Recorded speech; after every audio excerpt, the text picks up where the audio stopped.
It was a quiet afternoon when I booked a cab and began my ride towards SMBT Bengaluru railway station. I got down from the cab and started walking up the steps to the station. And honestly, I was surprised.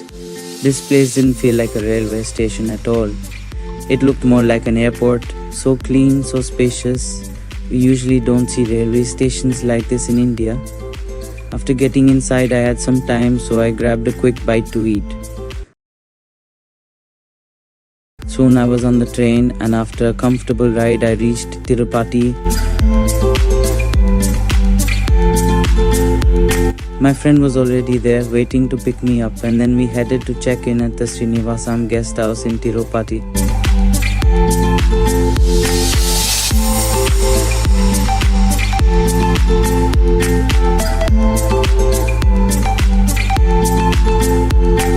The room was already pre-booked for our Tirumala Darshan. My friend and I completed the check-in, and the room was really good. Clean, comfortable, and from the window, we could even see the flyovers of Tirupati. After settling in, we went out to eat. We were pretty hungry by then, so we tried some local street food, dosas, snacks, and a few tasty bites before calling it a night. Once everyone was together, we visited a special place, the first Shiva temple of India located nearby. It was a peaceful experience, and being in such an ancient and spiritual place, to be home to India's oldest Shiva lingam, dating back over 2000 years. The temple was peaceful and filled with powerful energy. The main sanctum, where the unique Shiva lingam is housed. We didn't waste much time. We quickly got ready, packed our things, and started the next part of the journey, heading straight to Sri Varmaettumarkam to begin the climb. We reached Sri Varmaettumarkam, the starting point for our walk up to Tirumala. Before starting the steps, we had a little refreshment break, trying different drinks like Fanta, Thumbs Up, local badam milk, and some lemon juices from the nearby stalls. Kaushik also tried Karbuja, that's muskmelon juice I think. Trying all those drinks, we couldn't stop laughing. Each of us had different opinions. Some said the badam milk was totally worth it, while others felt the lemon juice was just water with attitude. Kaushik's muskmelon juice got mixed reviews. One called it refreshing, the other said it tasted like flavored rainwater. But honestly, the fun was in the banter more than the drinks themselves.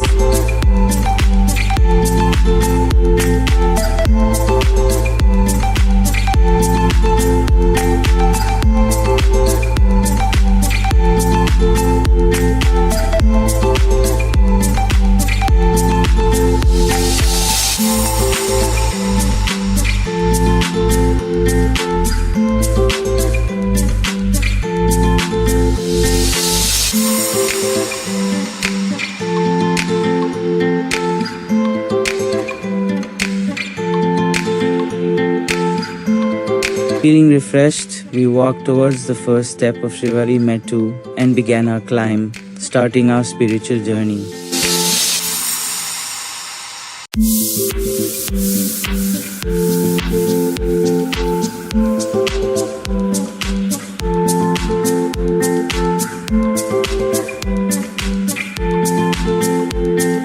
Before touching the first step, we visited the small temple near the entrance of Sri Varmaettumarkam.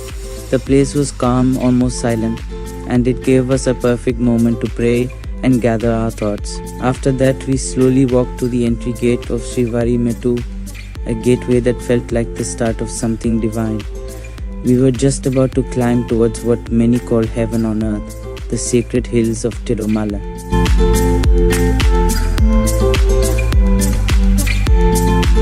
As we began climbing the steps of Sri Varmaettumarkam, something shifted, not just in our feet but in our mood. We started talking about our agriculture college days, the hostel stories, the night canteen scenes, the last minute exam panic, and suddenly each step felt lighter. We laughed a lot, paused often, and even sat on the side just to catch our breath and pull each other's legs.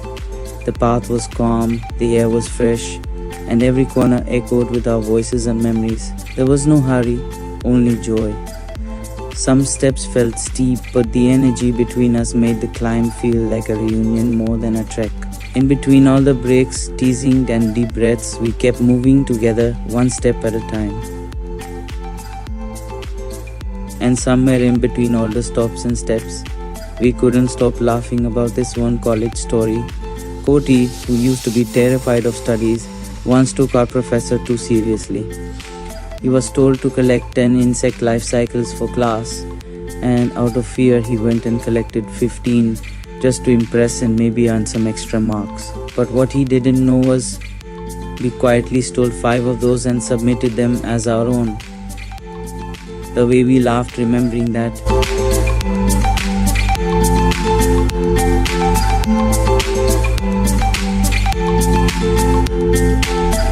Finally, after all the fun, laughter and countless steps, we reached the top of Tirumala. Most of our friends made it before us. Only Muni and I reached a bit late, around 15 minutes after the rest. When we arrived, the others were already chilling, sitting comfortably and enjoying some snacks.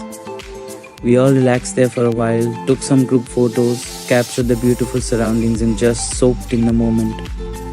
After that, we slowly started walking toward the bathing area to freshen up and get ready for the Darshan of Lord Venkateshwara.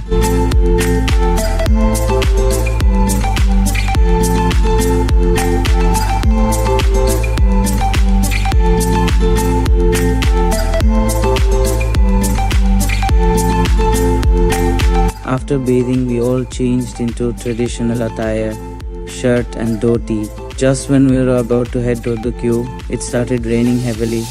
We waited under a shelter, laughing and watching the rain, and once it slowed down, we entered the Darshan line at exactly 10 p.m., which was also our scheduled slot. After a long wait and peaceful chanting inside the temple, we had the divine Darshan of Lord Venkateshwara.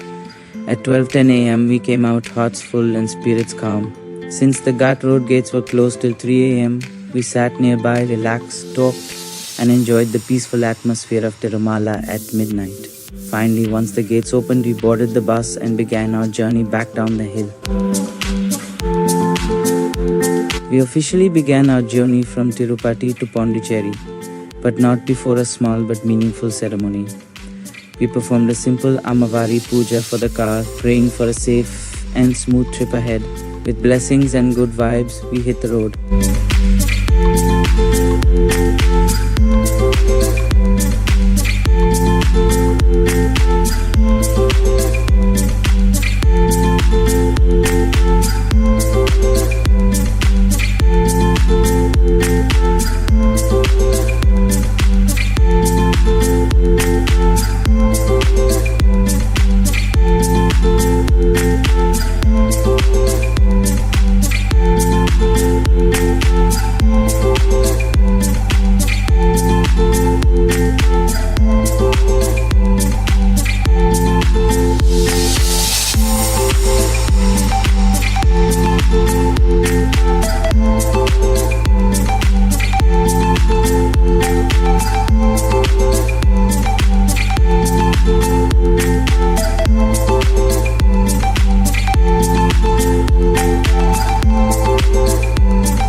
On the way, we made a special stop at Kanchipuram, the city of temples. First, we visited the Venkateshwara temple. After that, we headed to the Kanchipuram temple, one of the most important Shakti Pithas. From there, we headed straight towards Mahabalipuram, and one of the highlights of the trip, the Shore Temple. Standing by the Bay of Bengal, the Shore Temple is over 1,200 years old and is one of the oldest structural stone temples in South India. It's built in the Dravidian style and is dedicated to both Lord Shiva and Lord Vishnu. The location itself is stunning. The sea waves crashing nearby, the wind blowing through the ancient stones, and the golden light of sunset made it feel absolutely timeless. We spent some time at the beach too, relaxing and enjoying the coastal breeze before continuing our journey.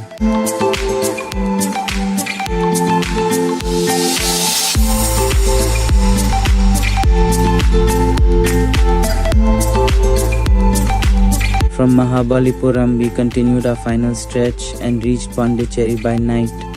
We checked into our hotel and took some much needed rest after a long, memorable day.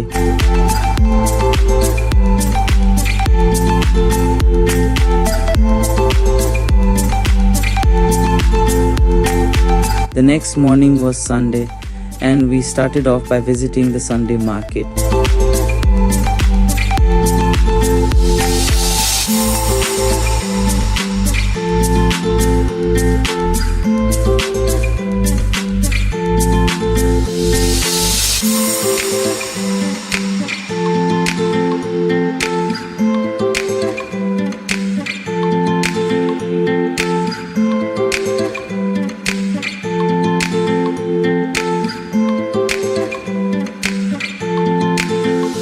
One of the busiest and most colorful places in the city. You can find almost everything there: clothes, accessories, items for men, women, married couples, kids, all at super affordable prices. One of my friends spotted a few stylish books and sunglasses. After a little bargaining and some fun negotiation, we finally grabbed a trendy pair of specs.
After the market, we headed into the French colony, just a short ride away.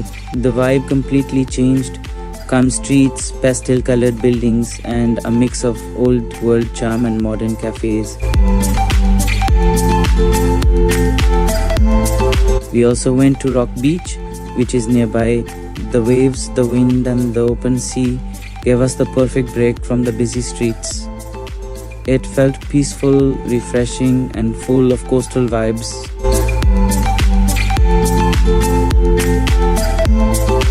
While exploring Pondicherry, we kept hearing one name again and again: Danush Biryani. Everyone was talking about it, so we had to give it a try. Exciting parts about Pondy trip was the mangrove forest boat ride, which we had actually seen earlier on Instagram. We found the same place, Eagle Boat House, talked to the owner, fixed a fair price and got ready for the ride. The boat ride was amazing.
first passed through the Pondicherry fishing harbour, filled with colourful boats and the local vibe of the coast.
Then slowly, we enter the beautiful mangrove forest with green branches arching over the water, peaceful, calm and refreshing. On the way, we also saw an old brick structure, half sunken and mysterious, adding a little historical touch to the ride.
And finally, the boat reached the point where the river meets the ocean.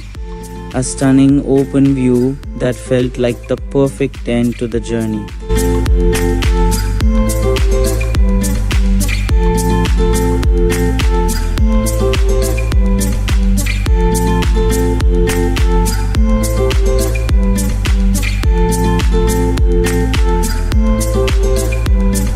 Next, we headed to Auroville, not knowing much about it.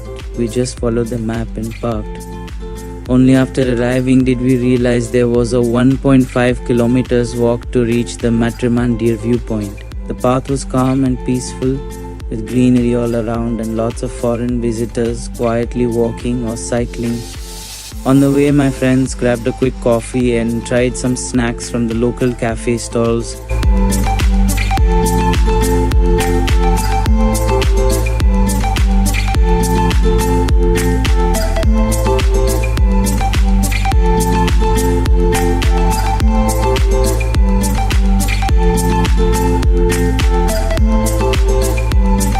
We also stumbled upon a small wildlife themed park where they had some cool 3D animal structures, unexpected and fun to see.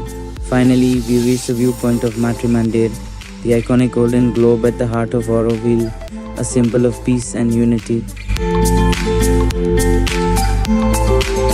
After that, we stopped for lunch.